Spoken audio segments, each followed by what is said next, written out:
Komið sæl. Þetta myndband snýr að mestu upprifjun á þáttun, en ég ætla samt að sýna ykkur líka eina aðferð sem ég hef ekki sýnt ykkur áður, sem er kannski aðeins fljótlegri en það sem ég hef sýnt ykkur hingað til. En við þurfum að standa dálítið klára á þáttuninni og það nýtist okkur sérstaklega þegar við erum að vinna með einföldun og ræðum stæðum sem kemur síðan í næsta myndbandi. En eins og ég sagði áðan, þá ætla ég að sýna ykkur tvær núna ólíkar leiðir. Ég er búinn að sýna ykkur aðra leiðina áður. Hin leiðin sem ég sýna ykkur og er ný, hún er töluvert fljótlegri og flestir fara þá leið þegar þeir eru búin að ná góðum tökum á þáttinn. Leiðin sem ég sýnt ykkur í upphafi, hún er seinlegri, en kosturinn við hana er að hún er ansi örugg ef menn gera hana rétt. Þessi síðari leið sem maður hafi séð áður, hún felst í því að frumþátta hvern einasta lið. Og það muni eftir frumþáttin, það er bara að skrifa allt sem margveldi og brjóta það niður svona í nánast sína smæstu einingar. En til þess að geta rifjað þetta upp, þá ætla ég ekki að eyða tímanum núna í að sýna ykkur það allt saman aftur. Hins vegar getið þið farið á þetta myndband hér sem er bæði opið á YouTube eða leita á vefskólanum eftir því, þá ætti það að blasa við. En þar eru útskýrðar þessar þáttunarleiðir.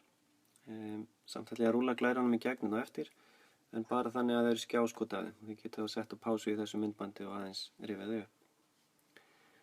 En hér er sem sagt dæmi sem ég ætla að taka með ykkur og sýna ykkur hvernig við getum farið að því og vera svolítið snögg að. Þurfum, að því að það er plús hérna í dæminu, þá felst þessi þáttun ekki bara í því að skrifa þetta sem margveldi. Við viljum sem sagt fá sviga í dæmið.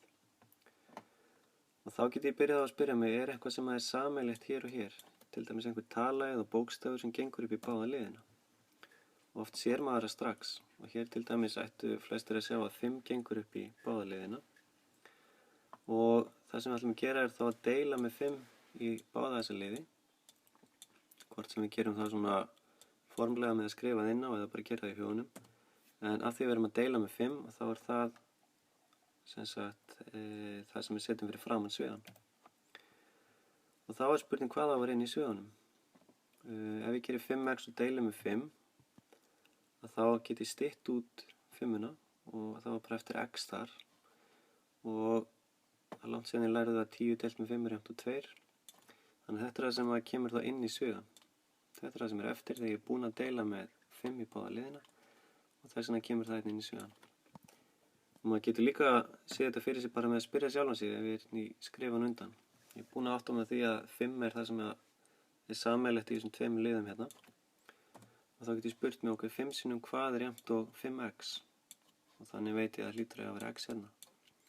Og svo getur ég spurt mig 5 sinnum hvað er jafnt og 10. Og þá sé ég að það þarf að vera 2 hér.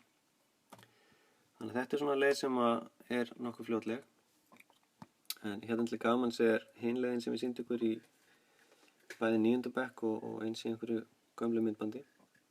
Að ef maður sér ekki hvað á að vera þetta fyrir framan sviðan, og áttar sig ekki á því alveg strax, þá er alltaf hægt að fara þessa leið að frumþátta hvort liðin fyrir sig og sjá hvað er eins báðum megin, eins og hérna er 5-an.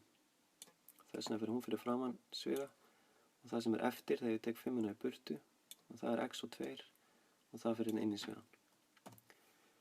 Þannig að nú er það að geta þáttað með að minnst okkur í 2 ólíkum leiðum og þá skulle ég bara velja hvora leiðina þið viljið fara.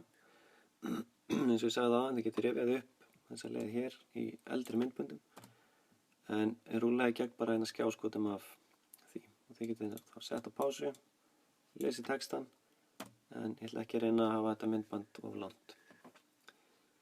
Það sem við sjáum hér er að bara samanlögð áðan, fjarkinn fyrir framan sviga á x + 3 inn í svigan. Hér sjáum við að það er ekki alltaf endilega tala sem fer fyrir framan svigan. Stundum eru bókstafir sem er sameiginlegur báðum megin. Og svo á síðustu glærunni þá er ég að sýna ykkur eins og áður. Stundum getur bæði verið tala og bókstafur sem fer fyrir framan svigan. Þið ættu semst alltaf að venja ykkur á að taka eins mikið og mögulega hægt er og setja það fyrir framan sviðan. Það kallast það fullþátta. Og ég geri þá kröfu á dæmum nema annars ég tekið fram hjá mér. En þá ætla ég ekki að hafa þetta lengra í bili og segi bara gangi ykkur vel.